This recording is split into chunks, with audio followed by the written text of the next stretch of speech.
नमस्कार मित्रों जिस स्वतंत्र देश में हम आज सांस ले रहे हैं और बाकायदा गर्व के साथ हम कहते हैं कि वंदे मातरम और ये देश हमारा है, इसके बारे में सभी दावे हम अपने नाम लिखते हैं। और ये सच भी है कि ये देश हमारा महान देश है। इस महान देश की जिक्र की चर्चा करते समय हम कुछ एक बातों को भूल जाते हैं जो लगता है कि इन्हें भूलना एक पाप है। इन्हें नहीं भूलना चाहिए। आज का दिन अर्थात 16 नवंबर का दिन, ये दिन इसलिए महत्वपूर्ण है कि 16 नवंबर 1915 को गदरी योद्धाओं के नाम से जाने गए इन योद्धाओं को एक साथ फांसी दी गई थी। एक बहुत बड़ी बात थी और ये आज की तारीख वही है जिस दिन ये सब हुआ, जिस दिन ये हंसते हुए मुस्कुराते हुए इन लोगों ने फांसी के फंदों को चूमा। इनमें विष्णु गणेश पिंगले भी थे। करतार सिंह सराबा का नाम सबसे ज़्यादा हम लेते हैं बड़ी श्रद्धा के साथ। बख्शीश सिंह थे, हरनाम सिंह थे और शोराण सिंह बंडा भी उसमें शामिल थे। शोराण सिंह बड़ा भी उसमें शामिल थे और एक दूसरे भी शोराण सिंह थे। उन्हें शोराण सिंह छोटा कहा जाता था उम्र के लिहाज से। लेकिन बलिदान के मामले में इन सब को भुलाना जो है वो एक लगता है कि जघन्य पाप है। इसी क्रम में मैं एक नाम भूल रहा हूँ, जगत सिंह भी इनमें शामिल थे। हरनाम सिंह भी इसमें शामिल थे, बख्शीश सिंह से। तो ये सभी लोग एक ही दिन फांसी के फंदे पर झूले और सबके चेहरों पर मुस्कुराहट थी। आरोप था कि इन लोगों ने ब्रिटिश साम्राज्यवाद के खिलाफ एक षड्यंत्र रचा, उसका तख्ता पलटने की साजिश रची और उसी कॉन्स्पिरेसी केस में इन्हें ये सज़ाएं दी गई। और इन सब को इसका केस का नाम था प्रथम लाहौर कॉन्स्पिरेसी केस।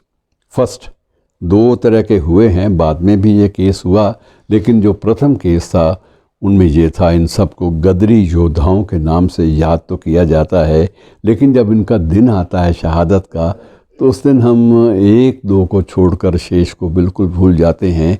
जबकि कुर्बानी का जज्बा मित्रों, ये कभी भी किसी जाति से या किसी वर्ग विशेष से जुड़ा हुआ नहीं होता। ये कुर्बानी का जज्बा तो बिल्कुल अलग होता है।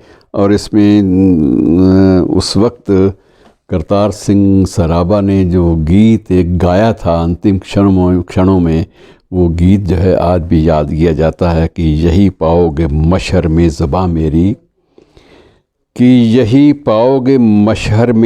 मेरी, बयां मेरा, मैं बंदा हिंद वालों का हूँ, मैं बंदा हिंद वाला हूँ। तो ये इस प्रकार से एक लंबा गीत उस शख्स ने अनुमति लेकर फांसी चूमने से पहले गाया।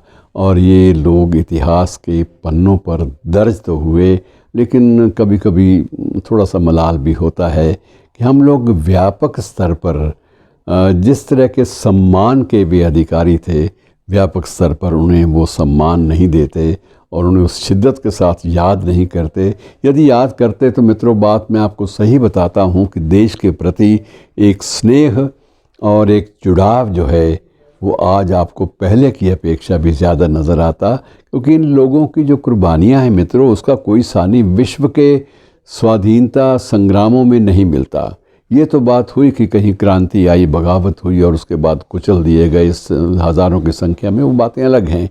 लेकिन बाकायदा किसी भी षड्यंत्र के तहत मुकदमा लड़ते हुए बिना किसी किस्म का मलाल चेहरे पे पहने ये लोग जब हंसते हंसते फांसी के फंदों को चूमते हैं या चूमते रहे हैं, तो वो पल जो हैं हमारे जहन पर अंकित हो जाने चाहिए। हम उन्हें भुला नहीं पाएंगे। तो आज भी उनकी स्मृतियों को नमन मित्रों, जिन लोगों के कारण आज हम स्वतंत्र हवा में सांस ले रहे हैं। आज हम लोकतंत्र की दुंदुभी, लोकतंत्र का शंखनाद करते हैं, चुनाव लड़ते हैं, चुनावों में न जाने क्या क्या हम लोग करते हैं, सारा कुछ चलता है। लेकिन आज वो जो बाकायदा जो आधारभूत जो स्तंभ थे, उन्हें हम कई बार भूलने लगते हैं, तब बड़ी तकलीफ़ होती है। शुक्रिया।